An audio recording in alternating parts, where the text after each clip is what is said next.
So hello guys, welcome back to my channel. So today's video is about my fifth vintage collection, uh, mm, antique 1950s Usha popular ceiling fan. So as you can see, this is the fan in brown color. So this is the label, Usha Sweep 36. So this is a 36-inch fan, and you can see the model is popular. So this actually from far away, if you see, you will confuse quite with the Usha popular and the Usha deluxe. So actually you can see the lower end also. So this does look like a Usha deluxe, but this is not. This is Usha popular. So I literally had a discussion with Electro Smarts about the same thing. So he also does own a Usha popular of the 19 of like 1960s or something. So you can check his video out as well. Great channel and great information also available on the channel. So this, as you can see here, so this, so you can see the unique style. So this like similar to 1930s Marelli fans, and here you can see this the blade. So this the blade, as you can see, 36-inch sweep, and this is literally like, this is not so heavy but still better than the today's blades and all that. And the motor is very heavy. I'm not able to hold it for quite a long time. And the shackle, this is not original, as you know the 50s shackles how they used to be. So it's not that one. I guess someone just did some mysterious job and the shackle was removed and this kind of shackle was put. So I don't know for what reason, but still it's okay. And the download is little longer than the requirement. Not a problem. So yeah, the upper canopy is missing and lower, it's like broken, as you can see here. But okay, this is, at least I have it with the lower canopy. So um, but still it quite disappoints me that such a piece is not with the upper canopy. I'll see if I can find a substitute upper canopy. I like similar canopy like this, so I'll put it here if in case I find it. Otherwise I'm quite happy to get this one. So this is 50s, as you know. So about the deluxe, what I was telling, so Usha deluxe of the 1940s and 50s were quite popular in their times. And so they also, like the 40s usually had those FMA stickers, like Fan Making Association of India. So it was there in those times. So, and this is the popular, as you are saying. So in the 1960s, this kind of hole was not given. Later the normal, like in Prima, how you tighten the blades, you just shove the blade inside and you tighten the screws from up. So that kind of a blade was given, and it was the normal screw type mechanism. But this is not that one. This is, you need to shove this blade inside, as you can see.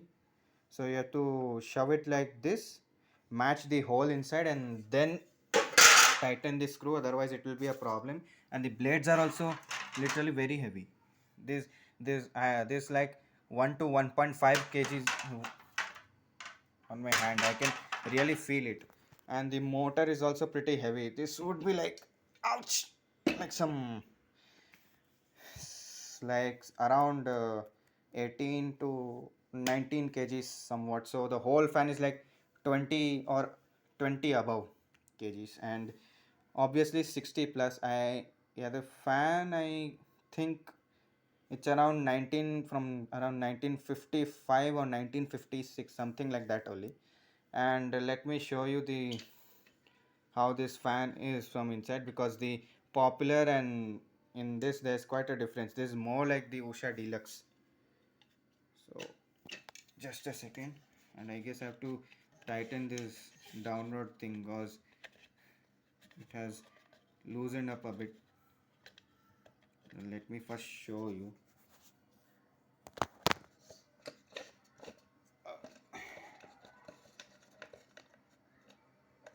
Let's just raise the canopy up.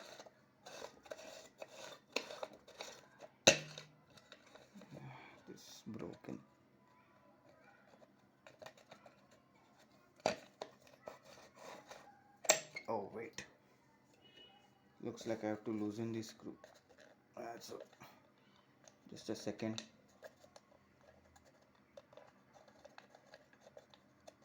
Okay, screw is loosened. So you can see here as the mechanism. So this is a threaded down rod, as you can see.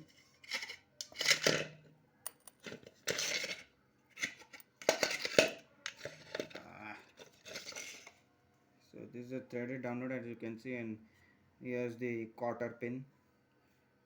So this is just for safety. You tighten the bolt from here and you insert the cotter pin so that the down rod will be in place and there will be no such accidents or anything. And you can see this capacitor here. This is huge, like the 70s HB, and I don't think so this is yet replaced. I cannot see any kind of writing or anything, so I don't know whether it is. And it's not easy to remove the capacitor also. It is being held from both the sides, so I cannot completely show the capacitor, so I am sorry for that. Let me just close the canopies. And I was this canopy, so I was shocked by the way to see that the fan did not have any kind of noise and it was running quite silent, like considerably silent, and the bearings were also in good condition. It's not that bad. Slight noise is there, only the starting noise, but that's okay. And the airflow of the fan, as you know, these fans were known for great airflow. And here's the label: J Engineering Works Limited, Calcutta. So this is rather in a good shape rather than my Usha Kohinoor, which one it got scratched due to the this thing, like the canopy touching down, because the screw wasn't aligned properly and the nut was missing. So that's why that was in a bad condition, but that was in a bad condition. But this is rather in a good condition because already the gap between the canopy and this is maintained, as you can see, because of the block here and that bolt tightening thing. So the bolt gets tightened somewhere around here, so that doesn't allow this thing to go down. So there will be no blooping in this, and this canopy will also remain in its position. Even if you loosen the screw, there's no problem. So that's the thing. So this is a really good fan. So this was a good fan and later discontinued. So in the 1960s also this was seen with the normal blade mechanism. And as you know, that time there were very good models, like there was Air King and Usha Deluxe and all those. So those were very good fans. Although heavy, they are known for great airflow spread, the great air spread. And this fan consumes around 61 watts and the RPM is 360. So the it's like the RPM of modern day Avancer, Crompton Avancer, as you know that fan. Or you might be knowing the 90s Polar Polar ceiling fans, 14 pole winding, 360 RPM. So that's also. And the coil inside the winding is also pretty thick, like it's a 14 stator. So that's also pretty huge. And the I'm happy that the rotor is also in a good condition, because the rotor for this fan, if the rotor gets spoiled or if it gets ruined, the rotor won't be available. So as usual, ceiling is occupied, so I cannot show you the performance, but I'll show you the fan running. So I cannot tolerate this for much time, but for the love of God, let's just try it once. Only once.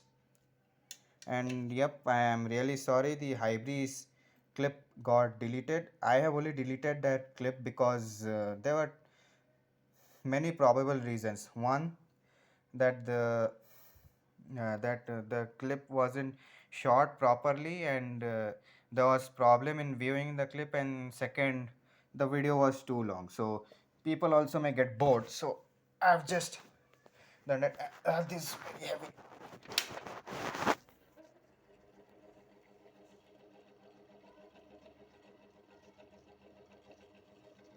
No such sound, as you can see.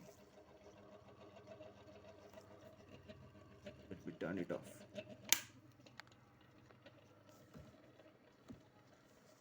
Spin down is also good. No such bearing noise. So this is in a good working condition, as you saw. Ow. Ah. So good condition. Paint is also like okay, but I'll paint this later and I'll try to find the upper canopy.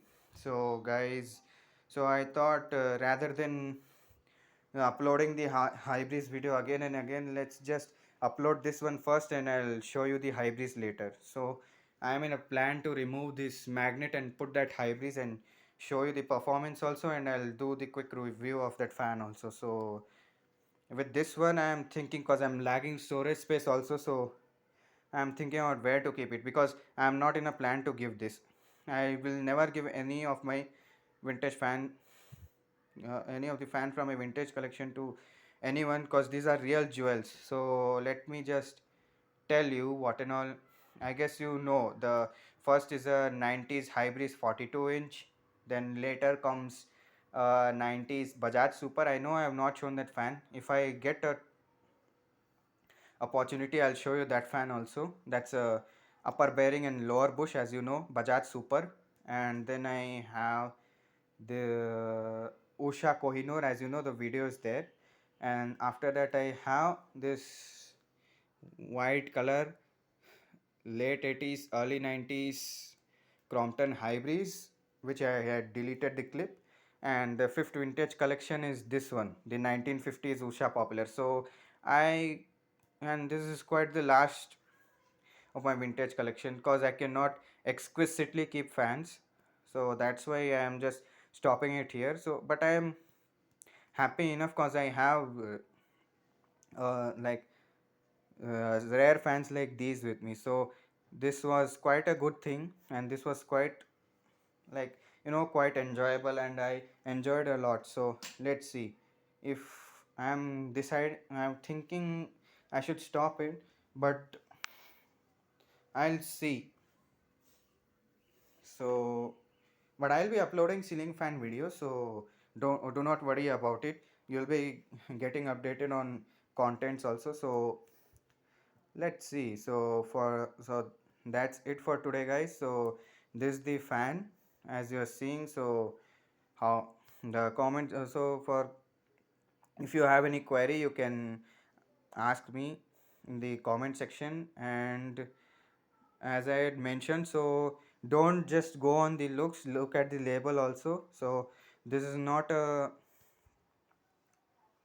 deluxe, but this is a popular from the label, as you saw. So sometimes appearances can also be deceiving. So so that's the thing. And so even if you get this, so if you are having this, you might know how the airflow of the fan is and how the fan is. So just try to conserve this fan, don't just throw it around. So this is actually a very good fan, and if it's not working, then just repair the fan and use it. And this probably, as you are seeing, I know this will consume a bit more of electricity, but this is 100 times better than today's fans.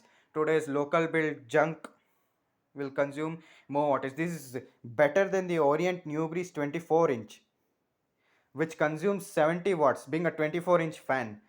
Like, I had seriously gone mad seeing that thing. And this is a 36-inch fan, giving you a good airflow with higher blade angle, and also 61 watts.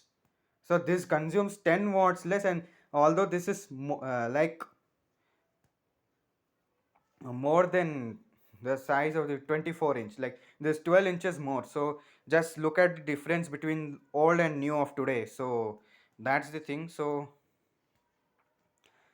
guys, that's it for today. So this is the fan, as you're seeing. I'll update you on whether what I'm doing with the fan, and I'll be uploading the hybrids clip later. So guys, thanks for watching.